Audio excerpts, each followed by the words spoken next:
What's up, y'all? It's JokermanUno here, back at you with another video, a channel update slash something new to celebrate 200 subscribers. Yes, I did it. We did it. Thank you so much. If you don't understand why I'm celebrating this milestone, it couldn't come at a better time, as we're a little over the halfway mark of the year. At the beginning of the year, I made a video laying out channel goals, my purpose for this channel. If you did not see that, if you're a new subscriber, please check it out over here. This is a big celebration. To commemorate it, I am going to read some of your comments that I have not responded to. Without further ado, let's just jump right into it. Between this, I'm going to give you some more channel updates, some more goals, just to keep us honest and in the loop with one another. Sounds good? Let's go. Is a comment for my video, Lara Croft Tomb Raider 2001 is better than you remember. This guy here disagrees. He says, nah, for me it was terrible. Nothing like OG games, a lot of horny and cringe moments, rushed plot progression with absolutely no character development.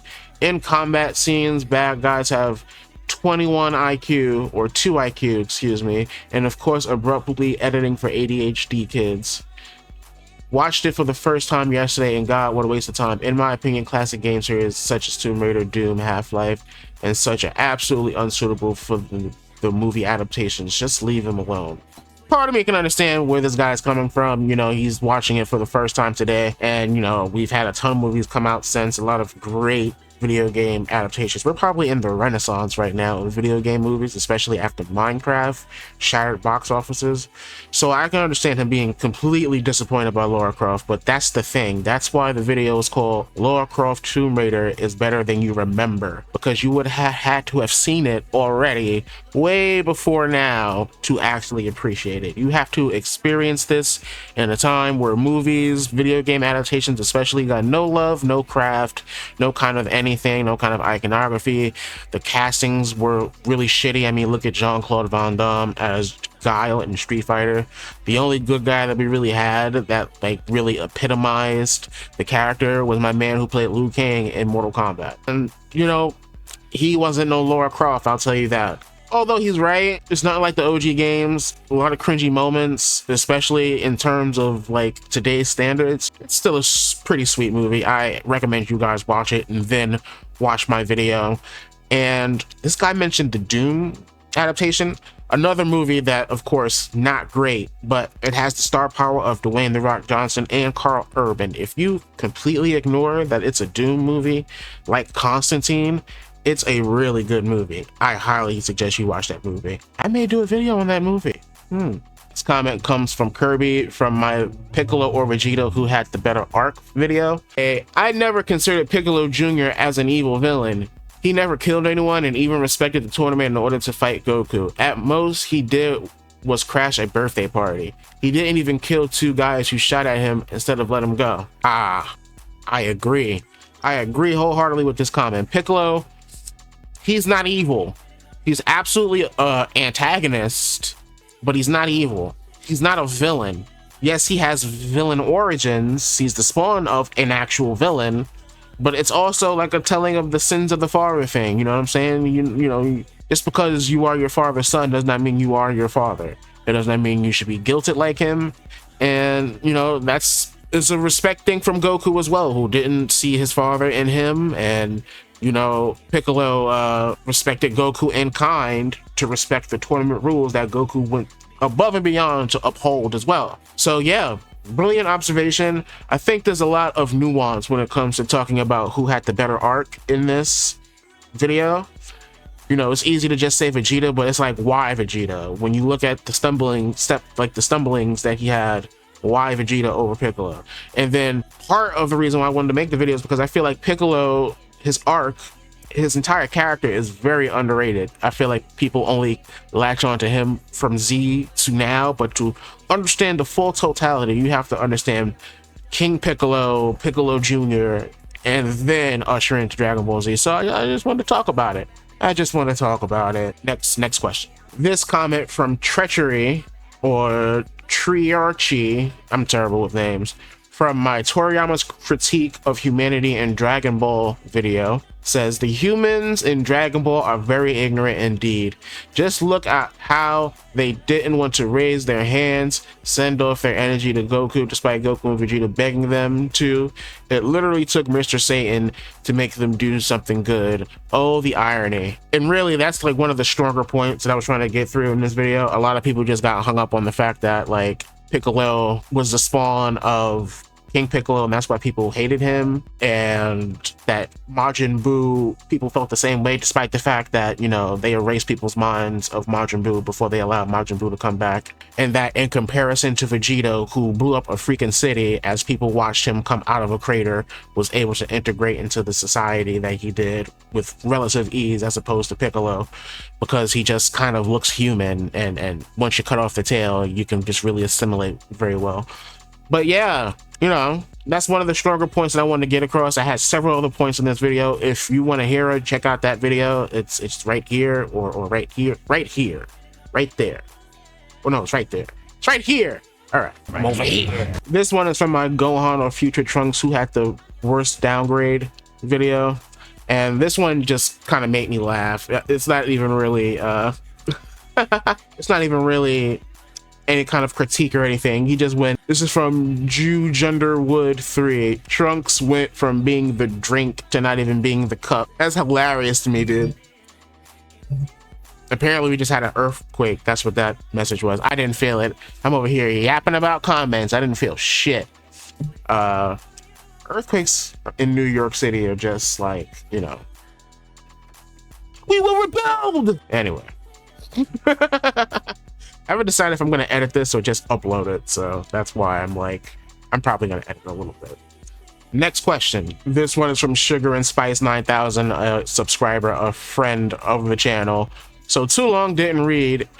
Is black people like cruises inherently, even if they have a fear of the ocean, and they'll eventually enjoy a good shit, bro? And you reminded me to go to the gym.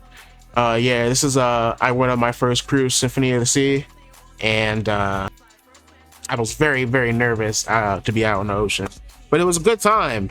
You know, black people should be predisposed to not trust the ocean or ships, and definitely felt that, but afterwards I got over it. However, I heard about like female trafficking stories on Royal Caribbean cruises, and now I'm like back. I don't have nothing to worry about, but it's like, for real, that be happening? And then like the people wouldn't let the cruise ship dock, like they wouldn't allow the people to like allow the cruise ship not to dock. And so that made me think that the crew was involved somehow. And it's just a really effed up story that I heard. And it's just like, geez, I wish I didn't hear that story, but I'm glad I did.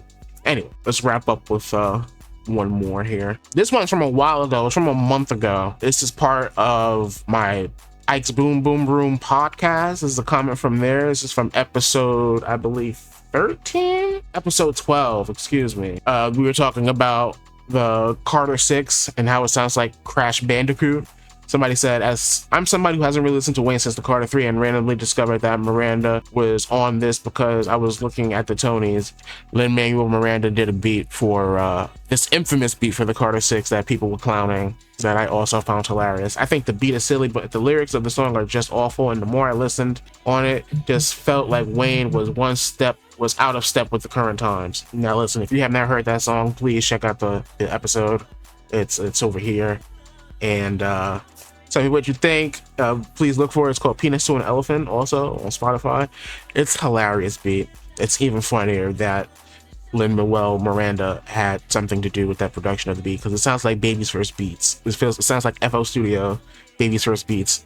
And it's not a good look for Wayne. I feel like that one song went on to define the entire album. I heard that it just sounds like typical Lil Wayne. Now maybe typical Lil Wayne isn't for everybody now because the times have changed, but that beat went on to define the album. It made me not want to listen to the album. I have not listened to the album, just that song, because of this stigma, so I should take my own advice.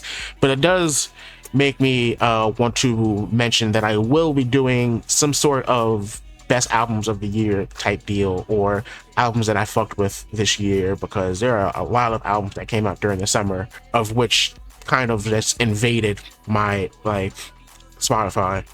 But yeah, that's it for this portion of the video. So like I said, I'm at 2,000 subscribers. I wanted to celebrate the milestone. We started with how many? Let me see. on January 3rd, we had 134 subscribers in January, and now we have over 200. And I'm really proud of that. I know that's not a significant number, but it's significant to me. 200 plus people are subscribed and like want to listen to me blabber on about nonsense, and I appreciate that. I'm looking to celebrate something like this again once we hit 400, and then once we do 500, I'll probably do something even more special. And I'm basically just trying to get to, you know, monetization. I need 500 subscribers. When I get to 500, I'll be monetized. I do a video upload every week, so 3 uploads in the last 90 days is no problem. And then one of the following, of course, is 3,000 public watch hours, which I believe I'm going to get thanks to the influx of subscribers, the steady videos that I do, the schedule that I've been maintaining. I've gotten a substantial amount more than public watch views than I ever have before. I'm very close to hitting that 3,000 goal. I just need, once I get to that 500 mark, I know that the watch hours will soon follow. I'm not really subscribed and doing the short thing. I just do it just to drive traffic and drive numbers. So yeah, those are the stats right now. I also have a gym sort of physical, like where I'm at right now video coming out soonish. I just want to make sure that I am getting back into the groove of things. I have had a lot go on this summer, so that video won't come out until probably fall, maybe even winter time. But yeah, let me know if you guys enjoyed this kind of video. It will be a repeat once we get to 400 subs, and you know, we'll read some more comments and stuff like that. Thank you so much for everything that you guys have done for me, the channel. Thank you for everybody who's involved in the channel. My babies, my boy Joey, my boy Seiko, who are here for the streams. My man Spigglesworth, Steph, Aiden. I don't know if you even want me to say your government like that. Thank you so much. Kai, thank you so much. Jay, thank you. I appreciate you guys. Much love to everybody who subscribed. Peace.